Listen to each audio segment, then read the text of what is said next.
welcome to Pipes, Tobacco, and Whiskey. So today I got two of my sons, got Ian and got Nathan here. We're glad to be back doing tobacco reviews. And what a gloomy Sunday it is today. It's raining. It's been raining all week long. It hasn't stopped. And so what better to do on a gloomy Sunday than to smoke a great tasting tobacco. Today we're doing Gawith and Hoggarth's Rum Flake. Now, Rum Flake is an aromatic. It has Burleys and Virginias in it. The toppings on it are maple and rum, and it comes in a broken flake. You can get it in 50-gram tins, and you can also get it in bulk. When you can find it, usually Smoking Pipes has it, Cup of Joe's, Tobacco Pipes, Pipes and Cigars usually gets it. The strength on this is medium. The flavoring on this is medium. The taste is medium to full. And so we're going to just jump right in and give you our thoughts on Gawith and Hoggarth's Rum Flake. So let's get into it, guys. What do you think about the tin note on this? I haven't gotten much of a chance with the tin note, so I'm going to...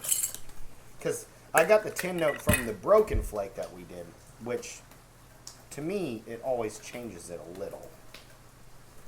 Holy cow. You get those toppings coming through very predominantly here. There's a tartness to it. It almost is like a fruit tart smell coming out of the tin. Yeah, it's a unique smell. It's a very unique smell.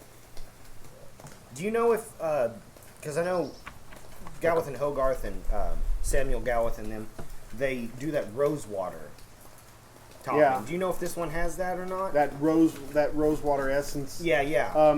You know, most of their Virginias are treated with that. Not all of them, but most of their Virginias are treated with that. So it's a good chance that this has a little bit of that in it. I definitely smell the maple in there and a little bit of the rum. It's not heavy. It's light. No, it's not. But I also get like a licorice smell in this. Yeah. I get it more when we go on into the episode a bit more. I get it more in the taste than I do the actual smell. Yeah, there's a little licorice smell in this. There's a little light vanilla. Yeah. But you also get those typical Gawith and Hoggarth Virginia smells where it's earthy and grassy, a little nutty and toasty. That's why I was thinking, here. I think that rosewater topping is probably, because a lot of their Virginias are treated with that topping. And I get it. It's that light little scent that you get in every single one of their Virginia blends. It's so nice. It's a lovely... It's so nice. Yeah, it's a lovely tin note. I really do like that. I do You know, we've done two other Gawith and Hoggarth aromatics. Yeah. We've done Bob's Chocolate, which is up there on the very, very top. And then we've also done Innerdale. Which is also a pretty good aromatic. You know, I like the Innerdale. Yeah, the Gawith and Hoggarth aromatics are really tasty. I really like them a lot. Bob's Chocolate has changed. The recipe has changed. It's not near as chocolatey as it used to be. No, and they're bound by the locational rules where they have to use natural ingredients, don't they? That's why it's not... Yeah, but that's been there for a long, long time. Yeah. And I'm saying within the last 2 years, the recipe has changed. Something has changed about it. It's still tasty, but it's not as chocolatey as it used to be.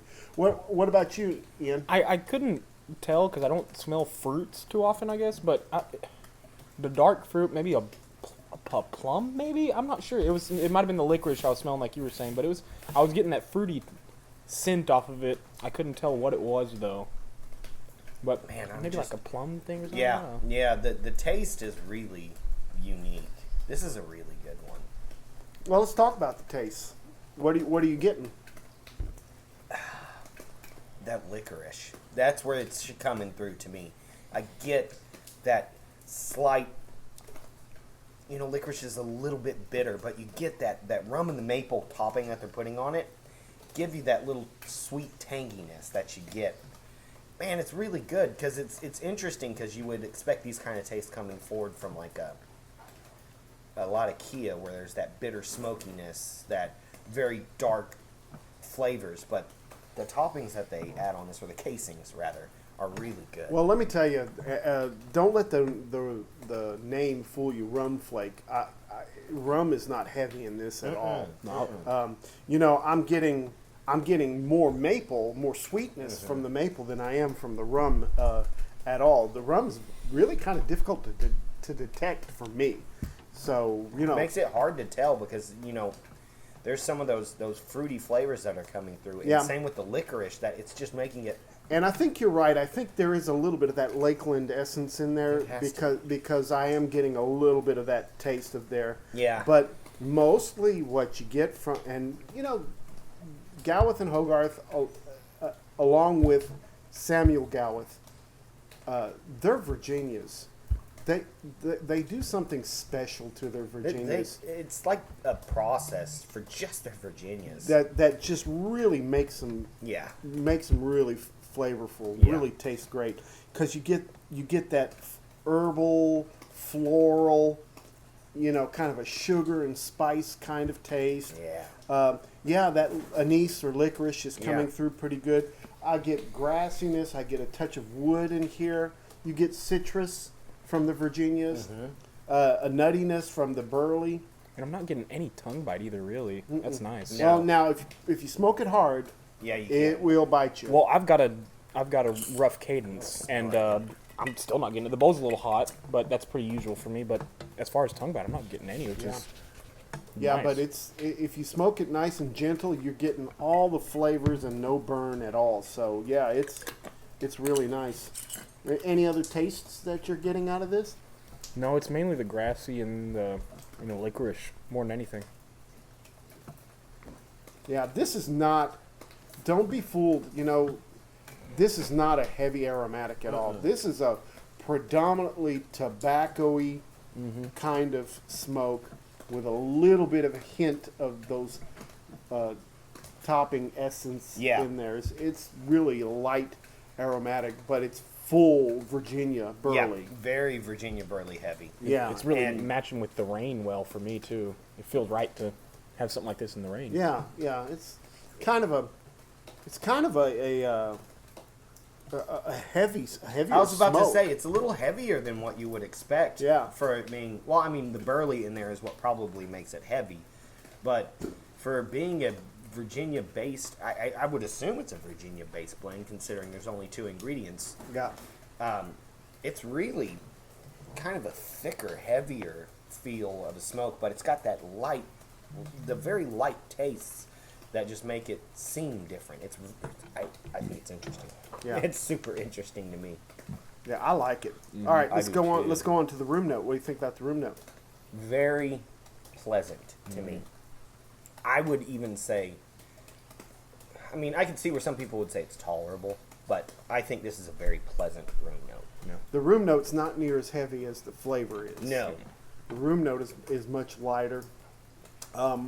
And that rum topping, that maple sugar topping, you're not really getting in the room note. It's more of a Virginia Burley kind of a room note, so it's a tobacco-y room Yeah, note. yeah. That's where I was saying I think people would say it's tolerable because from the taste, you would think that after you got done and you stood up and you basked in the ambience of what you just smoked, Yeah. it's more tobacco from the room note than it is just that fruity flavors that you got through the whole process. Yeah, but I like it. I feel like a good Virginia usually has a pretty good room note too. I usually enjoy the room notes of Virginias. I do too. It's nice and natural smelling to me. Yeah, that's the thing. It's you get a good grassiness from them, and this one, that's what you get in the room note. It's just a good grassy tobacco note. Yeah.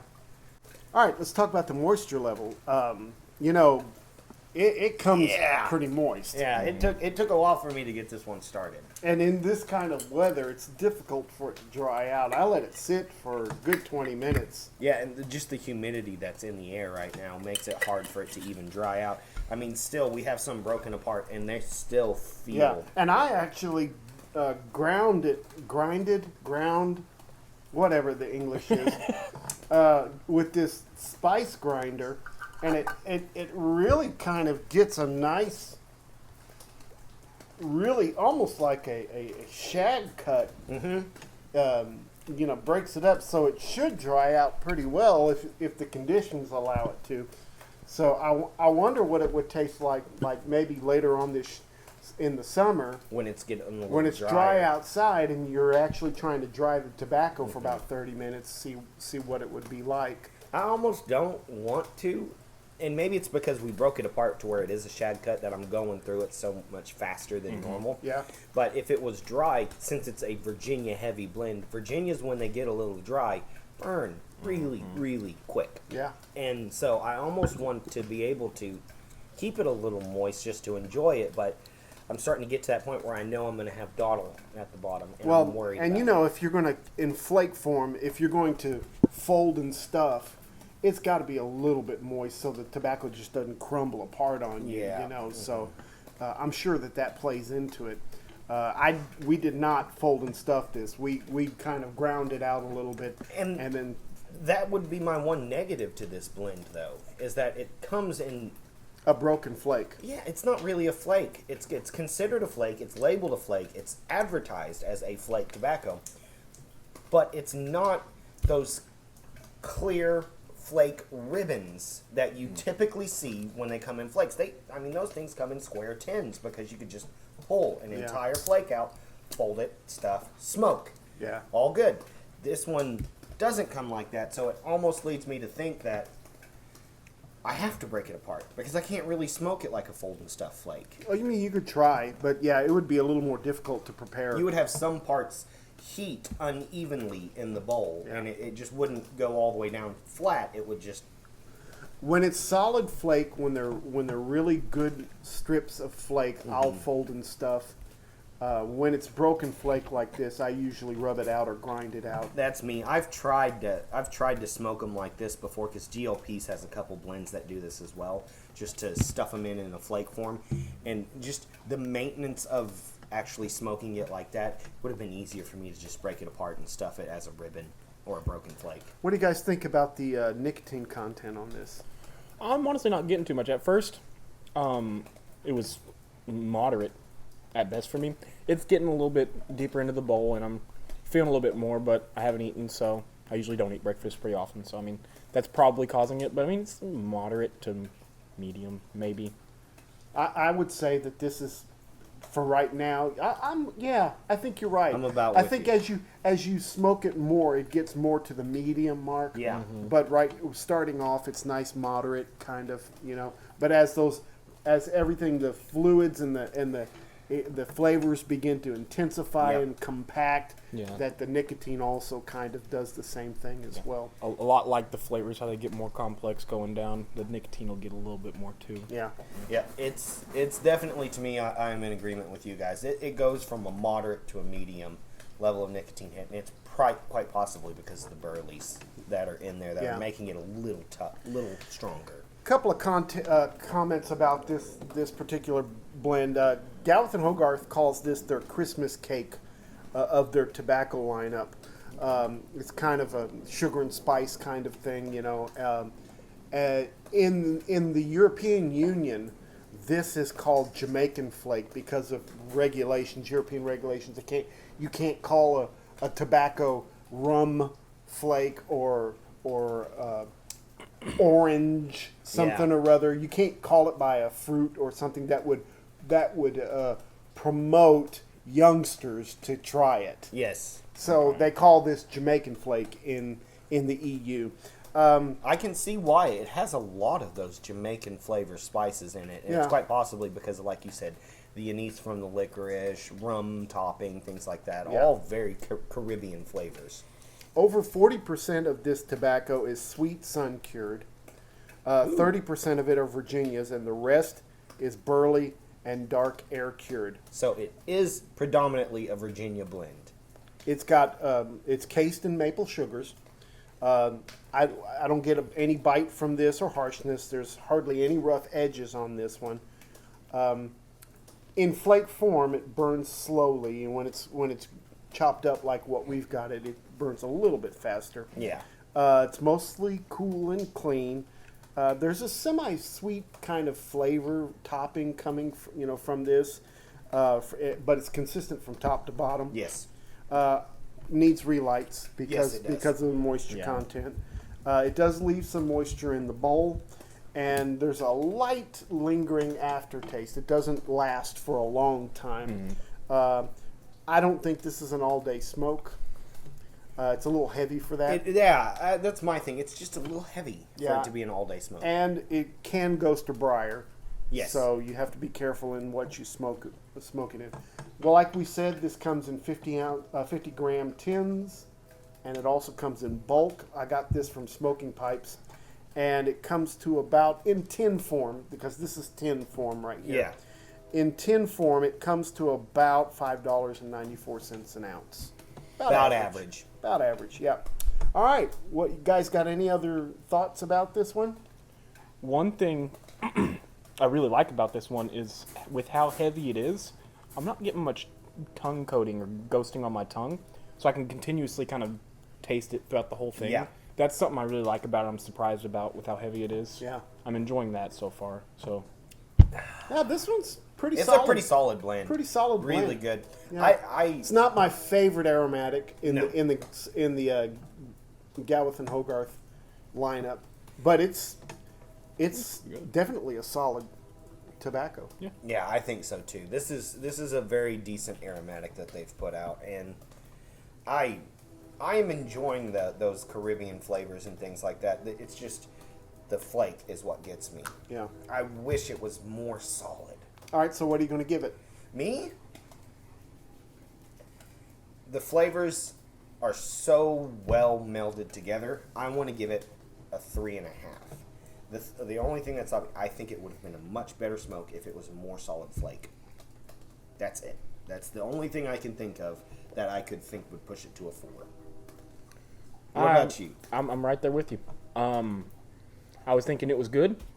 I like the flavors throughout it. I'm not getting much of the dottle, and I'm not either. And I'm not getting much of the tongue bite or anything too. Up 3.5. It's pretty good. I enjoy it. I gave Bob's Chocolate a 4. I gave Ennerdale a 3.5. This is just under it for me, so I'm giving this one a 3. 3. Okay, so 2 3.5s, 3 averages out. 3.5. Yeah. What do we round up or round down? You know, there's 2 of you gave it a 3.5. Let's round up. So All right. it's a 3.5. One thing I do want to ask: what is the availability? It's come and go.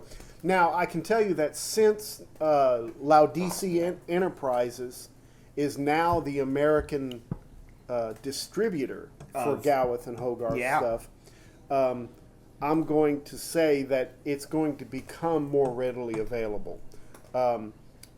So hopefully we'll see it more often. Yeah. But it's not always available, so you have to hit it at the right time. You know, usually I'll go out there on my Facebook account and I'll say, "Hey guys, there's a new drop of Gawith and Hoggarth at such and such a place." You know, so if you guys will like our Pipes, Tobacco, and Whiskey page, visit us on Facebook. On Facebook, you'll get those. You know, you'll see that on there. Yeah, that's really good because I know recently we've been getting access to a lot more Gawith and Hoggarth and Samuel Gawith blends than what we had been in previous years. But I still know there's still trouble with some of the blends that are really popular. And again, if we're talking about sun cured, you know, that takes time. Those processes take time. And so it's not like they can just whip up a batch whenever they want.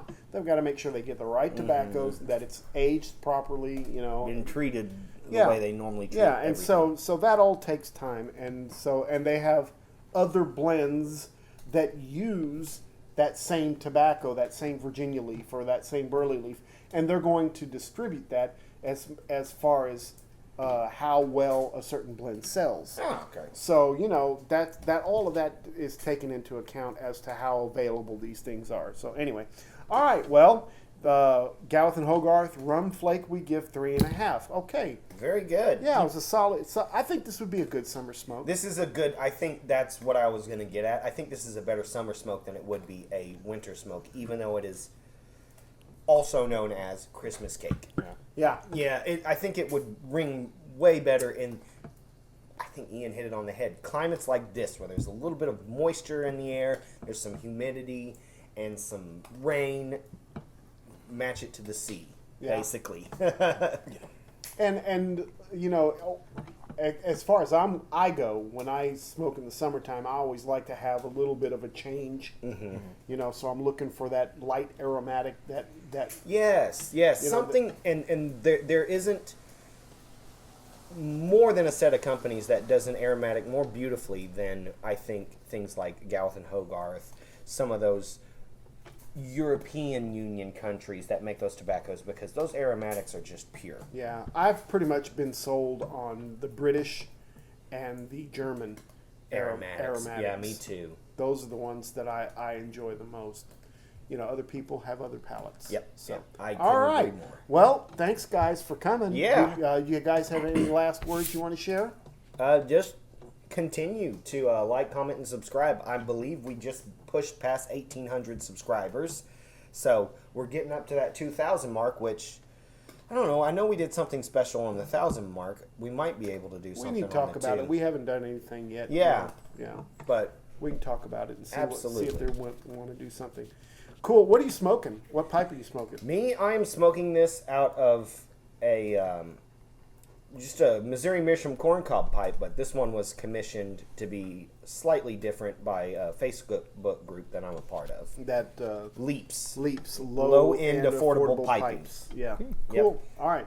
And Ian, I think you've got one of my RNA treasures. Yeah, just RNA treasure. Don't want to ghost My, anything right my, now. $5 special. Those things are just ridiculously That's awesome. what I've got too. I've got a slightly bent Danish RNA treasure that we bought for maybe $3. Put a little bit of stain on it, cleaned it up. It smokes great. Yeah. And the bowl size is perfect for just a nice Short smoke. Yeah. So anyway, that's what we're smoking today. All right, guys. Well, thank you for watching. We sure do appreciate you. Leave any comments and suggestions below. Don't forget, Make all your piping moments count. we'll see you next time. Thanks for watching. Have a great week. Bye-bye. See you guys.